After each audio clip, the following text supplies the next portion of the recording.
Hey guys, down from Rossoneri TV, and as you can tell by the title, I'm here with Ian Paul Joy from beIN Sports to talk about the matchup today, which ended 0-0 at the Stadio Olimpico. Now, Ian, today we saw somewhat of a controversial fixture between Roma and Milan due to sending off handballs, rough challenges, players arguably influencing referees, and so on. The decisions that the referee had to make could have altered the game, if some people feel that way, which is obviously clearly possible. How do you feel about moments like these and how they affect big fixtures like Milan versus Roma?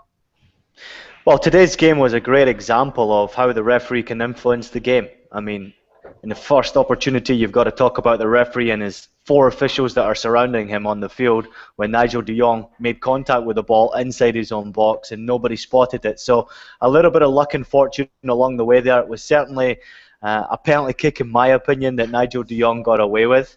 And then in the second half, we've seen the second yellow card for me, Alvaro, which was a little bit of pressure from the Roma players. You know, the referee wasn't even going to produce that second yellow card until the pressure started to come, and maybe that's what the guilty party is that the players put too much pressure on the referee to make decisions, and it could have cost Milan at the end of the day because they had an opportunity in that game where they were breakaway, they were trying to be dangerous, they were trying to be creative.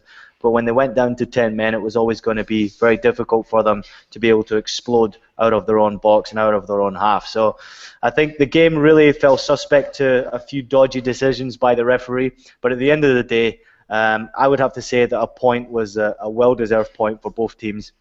Neither team really grabbed the authority of the match and wanted the 3 points. So for me, it was a really disappointing match to watch. Very, very well said. I completely agree with you there. And today we saw a number of good performances on both sides of the pitch and also a number of poor performances.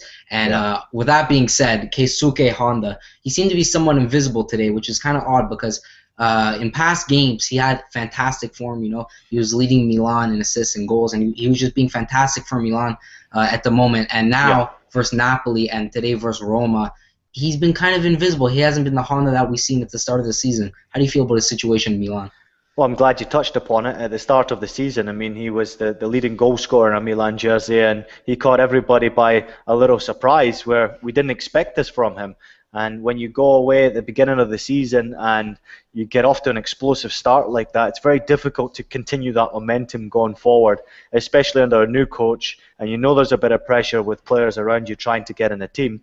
I wouldn't say that he played badly today. I'd say it was a bad performance from really the whole forward line for Milan going forward. The only one that really impressed me was Bonaventura, simply down to his work rate, getting back and forward and trying to create something. Jeremy Menez has always got that attitude to try and create and make something special happen. Honda was very closely marked in this game as well, so he didn't really have the opportunities to make much of a difference in this match. And I have to admit there was stages in the game where Milan were playing balls forward and Jeremy Menez was battling against 3-4 defenders on his own and needed support, and it didn't come. So maybe in the back of the mind, Milan were more concerned about not conceding a goal against a team that we know can score many goals in a match and can beat any team in the league. So I think it's a good point from Milan's point of view if tactically Inzaghi's gone there to try and come away without conceding a goal. It's just disappointing for all of us who's watching. We wanted to see goals, we wanted to see action, we wanted to see creativity, and it just didn't happen. And that was also from Roma as well. Very, very good points there. After seeing Milan's performance today, I see it as a point game because versus Napoli and Roma, two very top teams in the Serie A, and with Milan's makeshift backline that they had both games, you wouldn't expect much from the fixtures that they're coming up against, but they did get 4 points in total against Napoli and Roma, which I see as a big positive. Yeah, I think that Roma were a little disappointing in the match today. I think just before the winter break you would have expected more explosivity from these players. They had an opportunity now. They know they're going to get a little bit of a break away from the training ground to just throw everything at this game and get a massive important 3 points. And you'd have to give credit to Inzaghi in the way he tactically went about this game.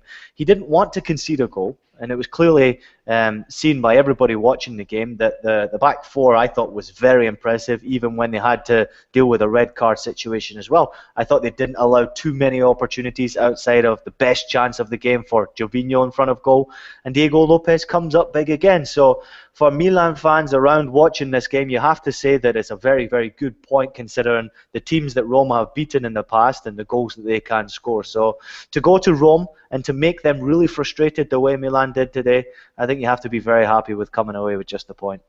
Completely agree with you there. I think a lot of Milan fans should be very pleased with this result considering the situation that they're in.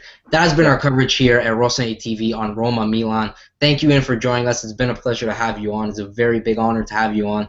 And thank you all for tuning in. Be sure to like the video if you have not already. Subscribe if you have not subscribed for daily news on Milan, transfer rumors, reviews, match previews, and much more. And as usual, Forza Milan.